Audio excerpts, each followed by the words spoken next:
Oi pessoal, tudo bem? Meu nome é Rafaela Romona, sou editora-chefe do Cointelegraph e esse é o Melhores da Semana, em que eu conto para vocês quais foram os acontecimentos que mais marcaram o setor das criptomoedas, tanto no Brasil quanto no mundo. Em relação ao preço do Bitcoin, a gente não teve grandes desdobramentos ou grandes novidades, né? O ativo continua sendo negociado na faixa dos 33 e 37 mil dólares, sem grandes movimentos, tanto de baixa quanto de alta, né?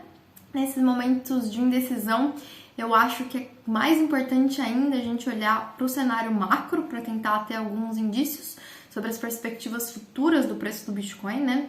A gente teve alguns anúncios curiosos ou alguns acontecimentos, digamos, interessantes acontecendo em nível institucional, tanto dentro do setor de criptomoedas quanto na economia como um todo, né? A gente teve um relatório nos Estados Unidos mostrando que o índice de inflação atingiu os seus auges, assim, os maiores índices inflacionários nos últimos anos, né? E ao mesmo tempo a gente teve os menores índices, assim, de questão do salarial do século XXI, né? Então a gente está tendo um processo bem complicado de inflação, mas ao mesmo tempo isso não está afetando as bolsas, que continuam atingindo grandes patamares. Então, basicamente, a impressão do Fed está alimentando as bolsas de valores, se a gente conseguir pensar, né? Aumento de uma liquidez via essa impressão de dinheiro como uma forma de tentar lidar com as questões da Covid e, ao mesmo tempo, a gente está tendo uma completa desvalorização do valor do dinheiro das pessoas, né? E um processo de erosão também do valor de cada um dos salários desses trabalhadores, né? Junto com esse contexto, então, de hiperinflação e de aumento da bolsa, a gente está tendo alguns países em que são mais afetados por esses processos, né? Os países da América Central é um desses casos e por isso a gente teve o anúncio de El Salvador falando que ele ia adotar, né, Bitcoin como uma moeda de curso legal dentro do seu país, também como uma forma de lidar com esse processo de erosão do valor do dólar, né? Então a gente teve no sábado da semana passada o presidente de El Salvador anunciando que ia adotar Bitcoin como uma moeda de cunho legal. Ali já na terça-feira de noite ele enviou para o Congresso esse documento. Na quarta-feira de manhã já estava aprovado, né, como supermaioria. Na quarta de tarde ele já estava anunciando os planos deles relacionados à mineração de Bitcoin usando as fontes geotérmicas, né, o calor vindo dos vulcões que existem em El Salvador, né? Foi um anúncio bem interessante, assim, porque a gente já estava vivendo, né, e tentando ter os desdobramentos em relação ao anúncio de Elon Musk que ele não ia mais adotar Bitcoin, porque era danoso para o meio ambiente, né? Então a gente teve o presidente anunciando esses planos para a mineração de Bitcoin completamente renovável e livre dessas emissões de carbono, né? O que foi super interessante a gente assistir, assim. E o que a gente teve daí, então, depois desses anúncios que aconteceram em El Salvador, foram os dobramentos de dois processos, né? Primeiro, então, a gente teve o FMI se pronunciando e falando, cara, a gente é credor de vocês, existem riscos nessa manobra que vocês estão tendo, a gente vai ter que olhar aí as coisas para ver como vai acontecer, porque, bom, apesar de eu acreditar que a gente está vivendo um processo contra a globalização nos últimos anos, né? Então a gente teve o Brexit, a gente tem várias nações adotando políticas protecionistas, a gente tem um aumento da xenofobia, né, do processo de não querer imigrantes nos respectivos países como uma forma de tentar lidar com alguns problemas econômicos que as nações têm. Então, a gente está saindo um pouco dessa mentalidade da globalização e indo para uma mentalidade mais nacionalista em muitas nações, em muitos lugares do mundo, né? Então, apesar da gente ter esse processo acontecendo, a economia dos países são completamente correlacionadas, né? Então, a medida de El Salvador vai ter impacto em outras economias e o FMI está olhando para isso também e pensando em quais são os desdobramentos dessas ações. Então, a gente vai ver o que vai acontecer. O segundo movimento que aconteceu foi vários países falando, pô, achei interessante, quero dar uma olhada nisso, né? Então a gente teve o Panamá, a gente teve o Paraguai, a gente teve o México se pronunciando como favoráveis a essas medidas. No Brasil a gente teve 4 políticos também que se pronunciaram como favoráveis, 3 deles colocaram, né, também o laser eye igual o presidente de El Salvador, né? Então a gente teve vários políticos e governos olhando para essa ação da adoção do Bitcoin massa, da adoção institucional do Bitcoin e pensando, pô, isso pode ser uma coisa interessante, vamos dar uma olhada para isso, né? Em relação aos governos também, de forma geral, a gente teve a Índia anunciando que provavelmente ela vai voltar atrás em relação à medida de proibição que ela tava tendo, né? E vai ter uma regulamentação, vai dá um status legal para a moeda finalmente, assim, né?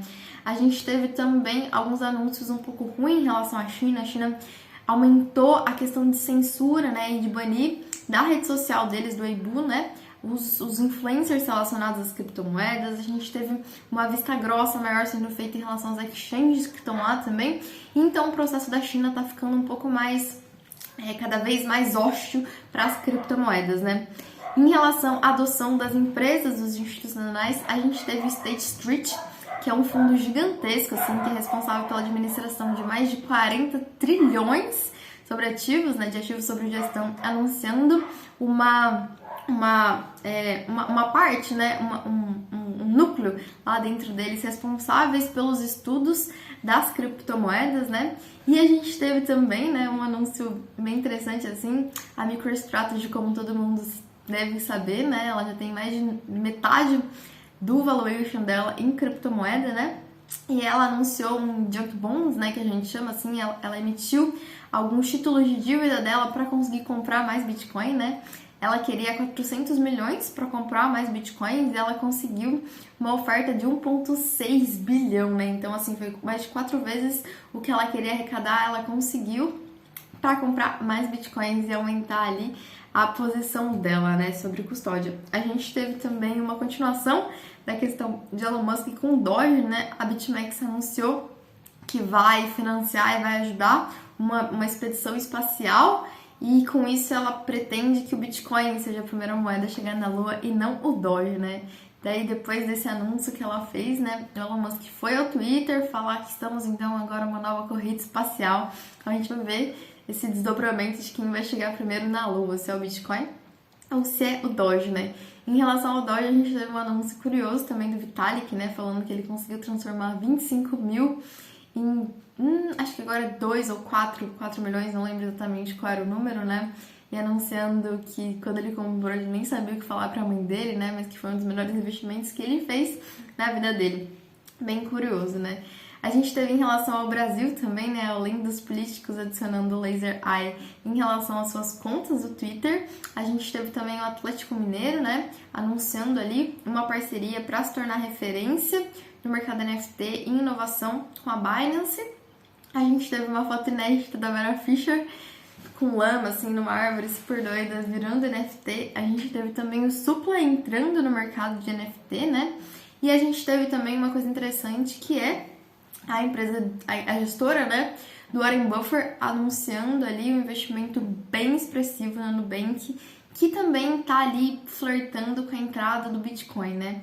Então, a gente tá tendo esse processo super interessante dos governos também olharem, dos governos principalmente os que estão mais ferrados, desculpem as palavras, assim, né, não tem grandes perspectivas de melhora, olhando para as criptomoedas como uma alternativa ao sistema financeiro, o que é bem curioso, assim, de estar vivenciando, né, parece que a gente está numa simulação, se a gente considera que há pouquíssimos anos atrás o Bitcoin era visto como uma coisa super marginal, né, só vista de verdade pelos cypherpunks. Agora a gente está vendo esse processo de adoção dos países mesmo, né?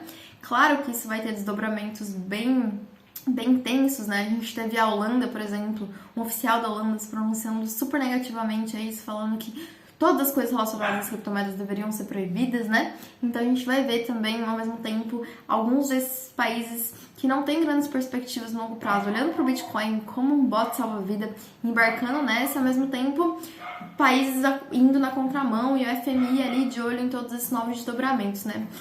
Basicamente são essas notícias e eu espero vocês semana que vem. Abraços!